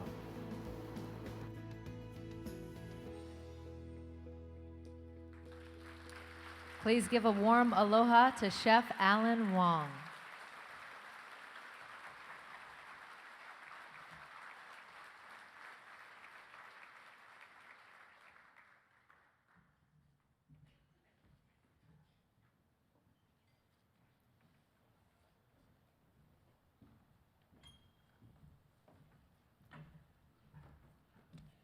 Aloha, everybody. I want to say thank you very much to all of the people and volunteers of the JCCH and the Japanese Cultural Center. Thank you for making this happen. I'm very humbled and honored for this recognition. As well, congratulations to all the other honorees tonight. Short story. Actually, I found my first passion at 10 years old. I was a 10-year-old, eager Little League baseball player for the first time. I mean, I used to be a kid that used to sleep with his brand new glove. That was me, but obviously I'm not up here because of my baseball skills. You know, we do take our staff down to the Cultural Center for training purposes. And for the most part, John Oktani, I think he's here tonight, you know, he takes his staff on a tour. And we want to teach our staff our history, what happened, and make them aware of the sacrifices and contributions of the earliest Japanese coming to Hawaii. We pay homage to our ancestors and try to teach our staff the immigrant and plantation history of Hawaii.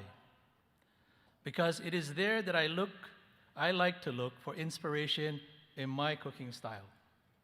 For example, if you're a young French culinary student, the chef might tell you, go look in the Escoffier book, which was the Bible of classical cooking back then. But I say to our young local cooks, be proud of your heritage. Let's revisit local ethnic cooking, refresh it, and show everybody what Hawaii really is and make Hawaii a better place. So that's the reason why we take them down there, as well as the Hawaii Plantation Village, and learn who came here. You know, in fact, Hawaii regional cuisine, in my opinion, was actually born way back in that time. Obviously, my favorite saying from the Cultural Center is, "Okage-sama de." I am who I am because of you. And there's so many people that I am grateful for and appreciative of, and I'm going to repeat it again because it's so important. My mom, Okage-sama de. Thank you, Mom.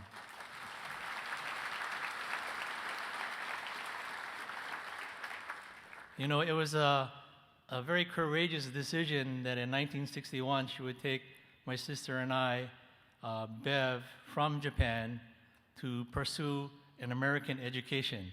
And for that, thank you again, Mom. You know, I'm not up here because of my baseball skills. I am up here because of the restaurant. And I have been blessed and fortunate to have worked with a lot of successful people. From the very beginning, in 1995 to now, we're in our 25th year. And they have made the restaurant what it is today. And so for them, Okage-sama de, because you made the restaurant what it is today. And actually, I accept the award and recognition on behalf of all of them.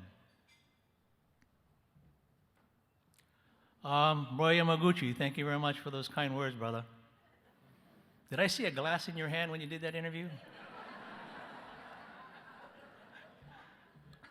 Anyway, Roy Yamaguchi, Denise, his wife, the CEO of the Hawaii Food and Wine Festival, I think Aya's here, and some others. Awesome job, because what the Hawaii Food and Wine Festival does, it puts a spotlight onto Hawaii. Our culture, our food, our people, and basically what we eat. Do you know that most of the world thinks that what we eat in Hawaii is when you put a pineapple on a burger, it's a Hawaiian burger. Pineapple on a pizza, it's a Hawaiian pizza. Or everything we eat is Spam and macadamia nuts. And so the festival is very important to the state of Hawaii because it shows the chefs coming here cooking with local product. It shows all the guests coming to the festival events who we really are.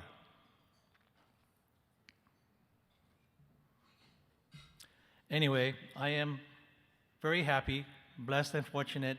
There's so many people to thank. I'm not going to be able to thank all of them. Thank you, Lee, for taking care of me at work. Alice, thank you for taking care of me at home. Thank you very much.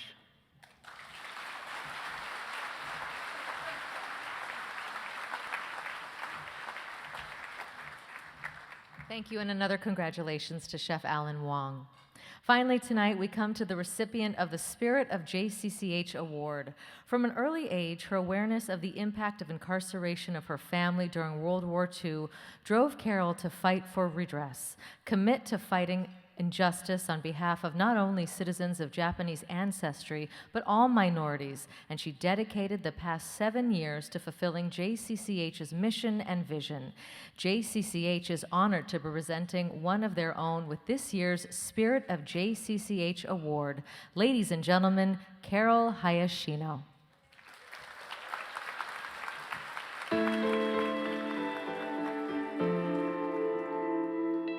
My grandparents on my father's side immigrated from both Nara and Hiroshima, and my mother's side is from Fukuoka. And they both ended up in Stockton, California.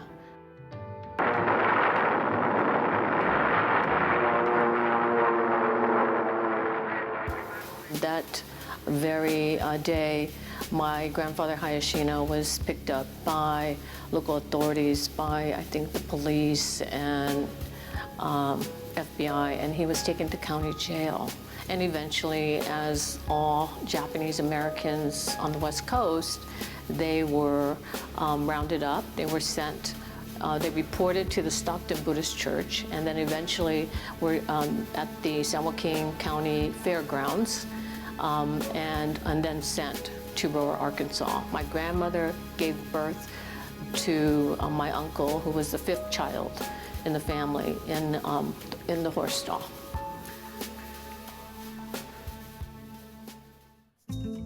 I grew up with those stories, and I knew it forever changed their lives, and it had impact on my life. It was when I became an undergraduate student at San Francisco State, and I met Edison Uno and took a class in the newly formed Asian American Studies program, that I began to learn more about what happened. Edison was my mentor and a good friend of mine, and Edison Uno is really credited as being the father or grandfather of redress. He was first to introduce this concept. When he passed away, others continued the effort. Carol Hayashino played an instrumental role in redress for Japanese Americans. She was actually the Deputy National Director for the Japanese American Citizens League. When President Reagan signed the bill, my father had already passed away. My grandfathers had passed away. My grandmother had passed away. It was a very bittersweet moment. Carol was working at Sacramento State University. She was, I think, the highest ranked Asian American woman in California. And one day I received a telephone call from Kurt Osaki, an old friend of mine. When I heard about the position at the JCCH opening. And to be honest, the first person that came to mind was Carol. And so there was a lot of debate within the board to decide whether we want to stay local or take a chance on someone with more national perspective. And after a lot of debate, the board decided, and we all concurred, that we would go with Carol. She had to sacrifice a lot being away from her family and her husband. She took the job because she realized it's something she really wanted to do. Carol came to the JCCH in 2012. And this was a time when the Hawaii internment story was being rediscovered. She knew that we'd been at it for a number of years, but we really needed someone to come in with the skills to help Honouliuli become preserved. During the same time we are working to establish this Honouliuli Advisory Committee for the state, at the same time we're beginning to show the documentary, The Untold Story. And the greatest thing really was when the film came out, she really pushed for JCCH to share it with the community. We did community screenings on all the islands. We were in the film festival. You know, a lot of people in the public began to learn about these stories from World War II and this sort of forgotten era. I think she worked on it at several different levels by getting many grants to fund tours to the site, to develop a curriculum for local high schools, also to go out in the community with a lot of outreach events, and to spearhead a over 6,000 signature petition that was delivered to the Obama administration.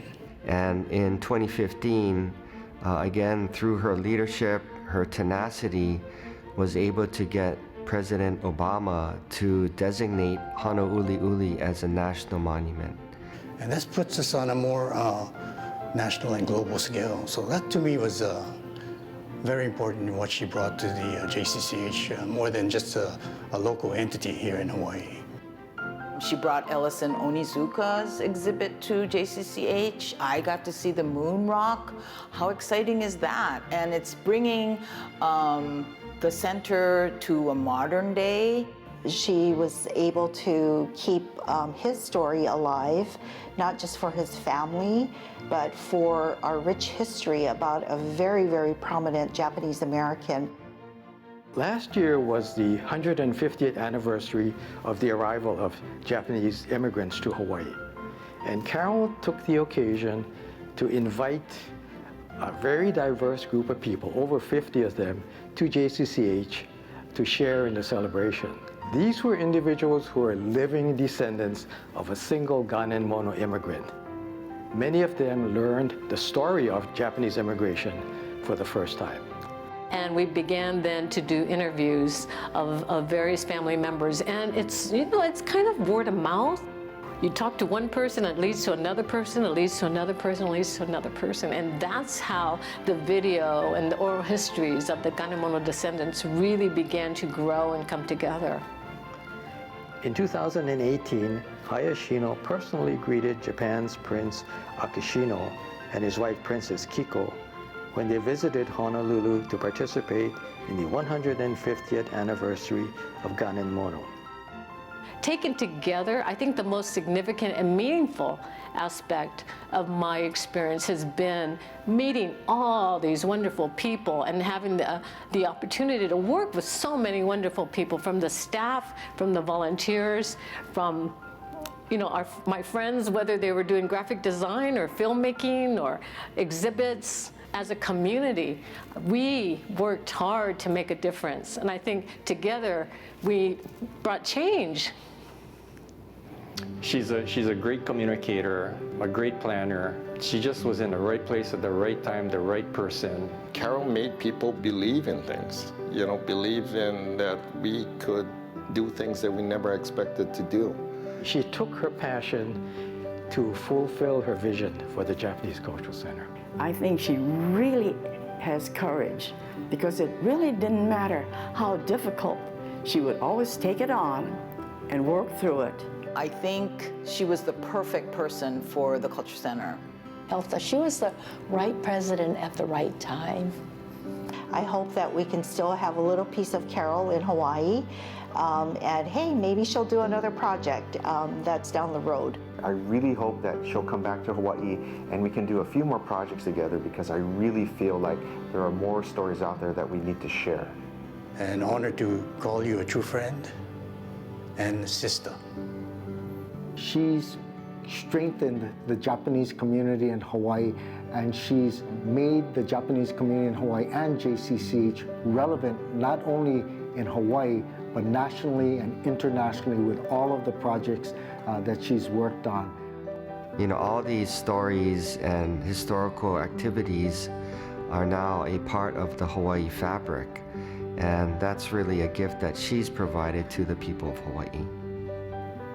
We're very proud of her. And any success that I've had or that JCCH has enjoyed the past 7 years is because of these people, because of this network. Jane Kuwahara always talks about the unsung heroes. And this is my opportunity to thank all those unsung heroes. So thank you very much. Okage-sama de.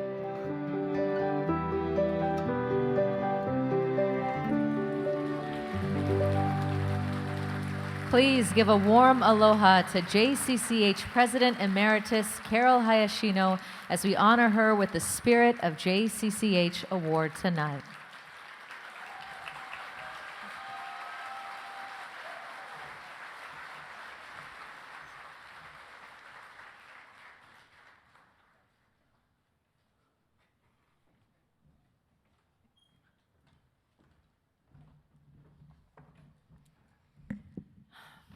Good evening.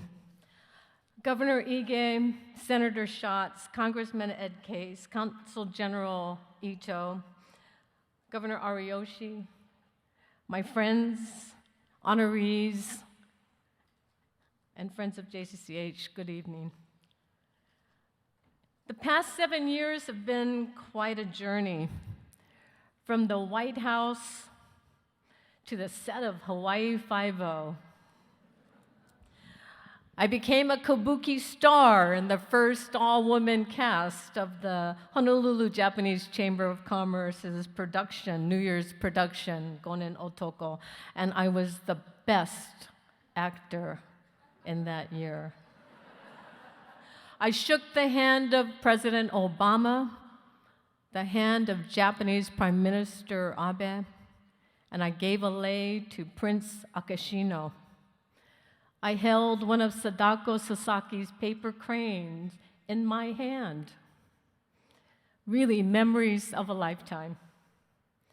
But my cherished memories also include receiving a flowered lei from Nisei veteran Herb Yamamura, reconnecting with my longtime JACL friend Bill Kaneko and his wife Reina, working with the Hawaii Japanese Center in Hilo, and enjoying the world's best chicken with Arnold and Elo Hira.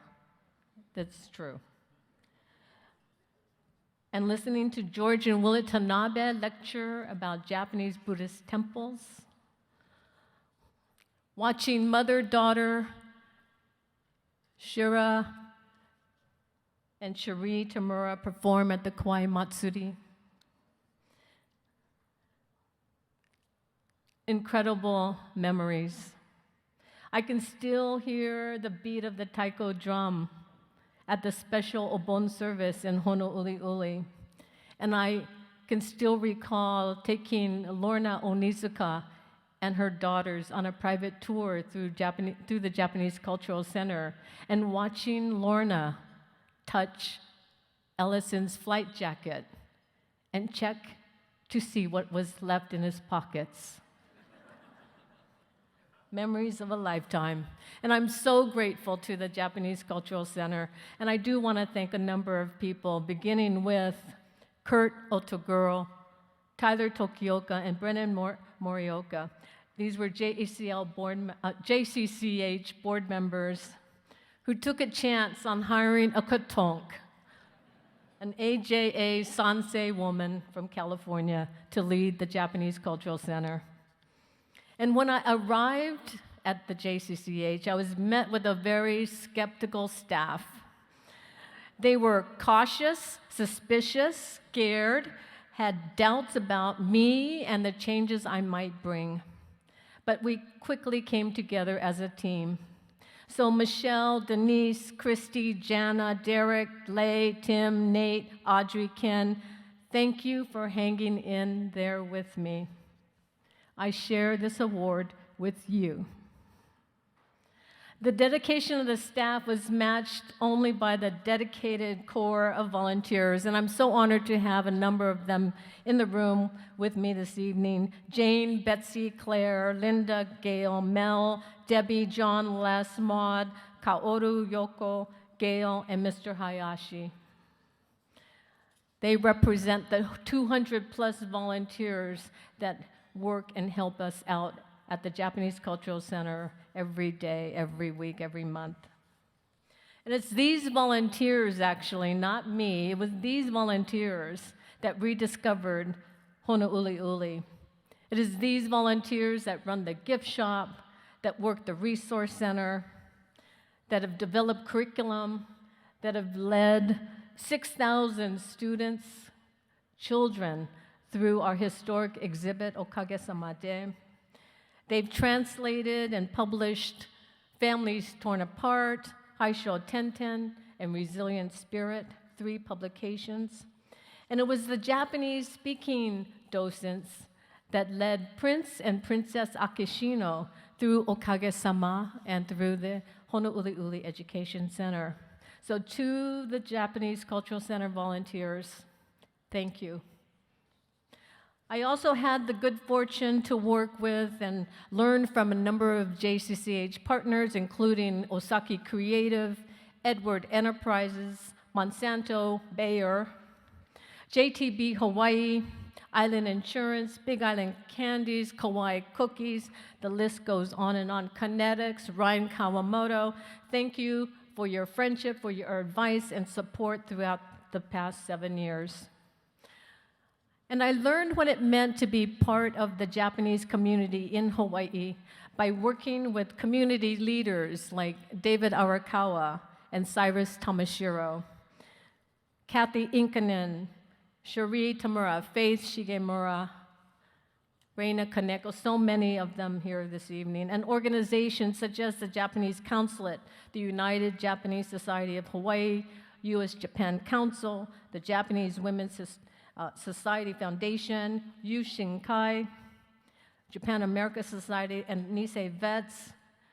I thank you all for welcoming me into the community and allowing me to work alongside you. I want to give a special shout out to some incredible women, Ann Kobayashi, Christine Kubota, and Wendy Abe. These 3 women were the first to embrace me, and actually they recruited me to work on the JWSF first Japanese American Women's Leadership Conference when I arrived 7 years ago. And through that process, we became friends and sisters and really friends for life, and thank you so much. Finally, I've been reminded to acknowledge my husband. You see, for the past 7 years, I've lived and worked in Honolulu, and Kyle Tatsumoto, who is from Hawaii, has lived and worked in California. So my husband, Kyle Tatsumoto, is here. My sister and brother-in-law, Gail and Wes. Okay, you can applaud for Kyle.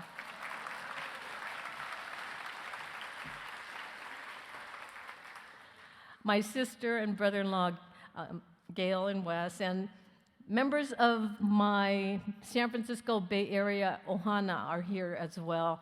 Donna, Eddie, Teresa, Joy, Bruce, Helen, Leah, and Diane. I love you guys. Thank you so much. When the Honolulu Little League team won its World Series last year, there was an article in a magazine called Baseball America, and they wrote a story about the team and about Coach Oda. And they wrote, "For Oda, aloha isn't just a greeting on a honeymoon postcard. It's something you take with you, zip into your airplane luggage, and carry it wherever you go. It's more than a word, it's love." To all of you, thank you for sharing your aloha with me. I will carry your aloha wherever I go. Thank you so much. It was an honor and privilege to lead the Japanese Cultural Center of Hawaii. Okage-sama de. I am what I am because of you. Thank you.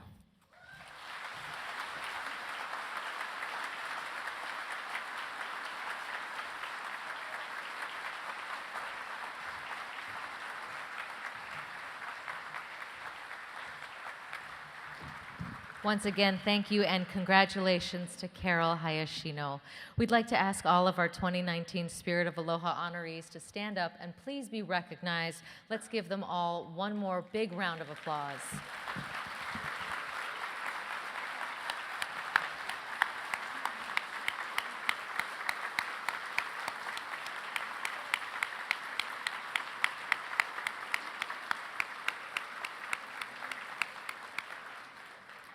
For our closing remarks on behalf of JCCH, please welcome President and Executive Director J.C. Mikulanic.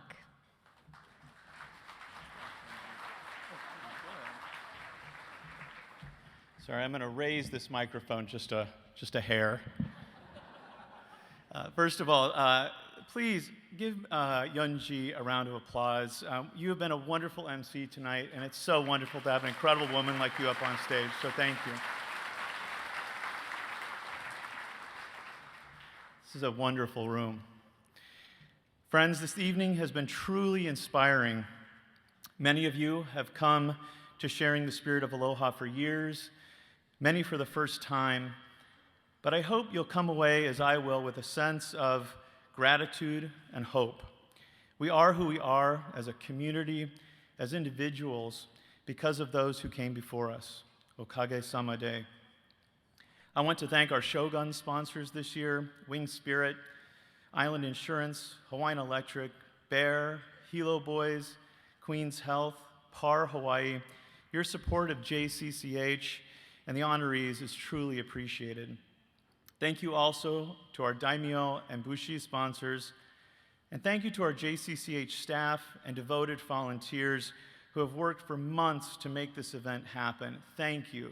You really are an incredible group to get to work with. Thanks also to the staff at Hilton Hawaiian Village. You've taken very good care of us tonight. I'd also like to thank the remarkable individuals on the JCCH Board of Directors, Ken Hayashida, our board chair, Tyler Tokioka and Donna Kawano, who helped with the epic silent auction effort, along with Jana and Shannon and all the volunteers who came in on Saturday morning, Jamie Kinoshita Oliveira, Darren Ota, our Gala co-chairs, Mark Ibarra for all of your generosity, Joy Oshiro for your, thank you very much for your donation of time, your resources, and your talent. And to the honorees, many of you we have known and worked with in the past, but tonight we saw a new side of you.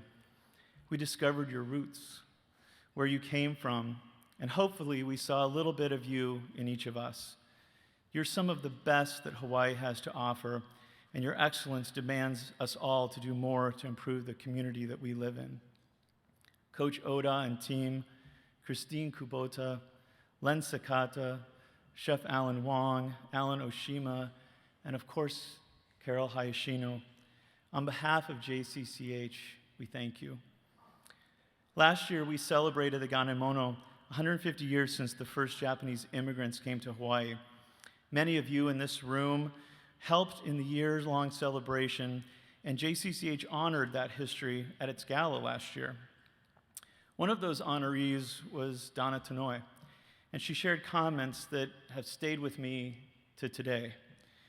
To paraphrase, she reflected on the Ganemono, the bravery, the perseverance, the hardship, and the eventual successes that resulted, of which we all benefit from today here in Hawaii.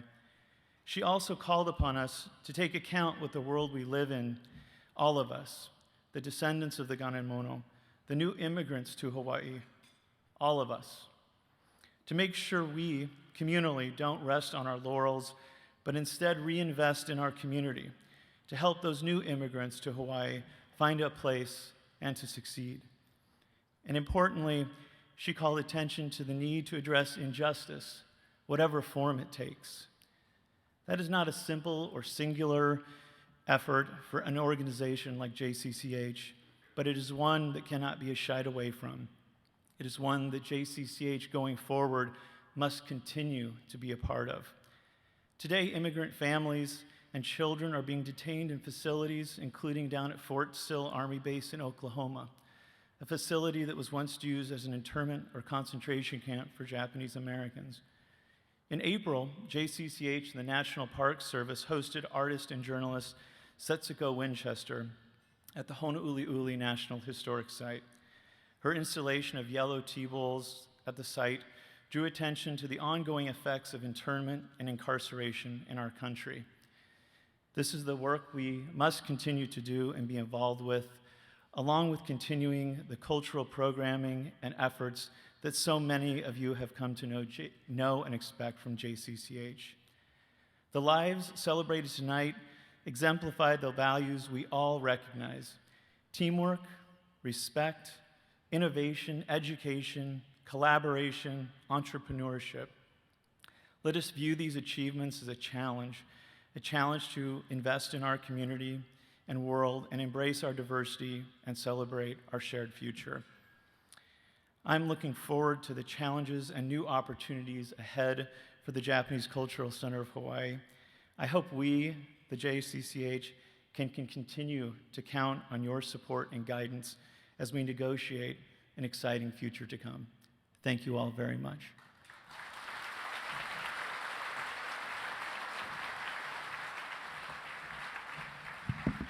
Thank you so much, JC, and it is now time for the golden ticket drawing.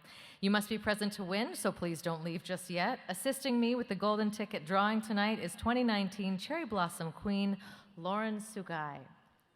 Someone tonight is going home with a fabulous golden ticket San Francisco Giants package. It includes 2 owner's seat tickets to a 2020 San Francisco Giants game with a parking pass, exclusive Gotham Club access, a luxurious 2-night stay in a superior room at the Palace Hotel, a luxury collection hotel, and 100,000 Hawaiian Airlines miles to get you there. So here we go.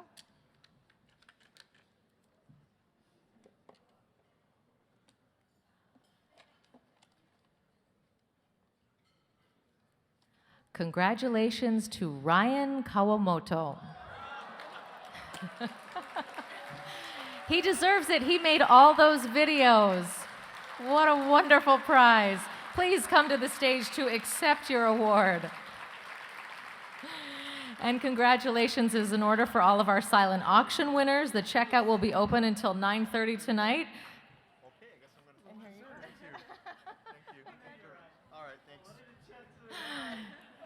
It is for 2, so someone make friends with him quick. I'm sure he'll take his wife. Congratulations, of course, to our silent auction winners. The checkout will be open until 9:30, so make sure you pick those items before you leave. Make sure you also pay for parking so that line's not too long at the station. You can do so in the lobby right out there. Again, a very special congratulations to all of the honorees. Thank you all for your support of the Japanese Cultural Center of Hawaii. Until next time, a hui ho, have a safe drive home. Aloha.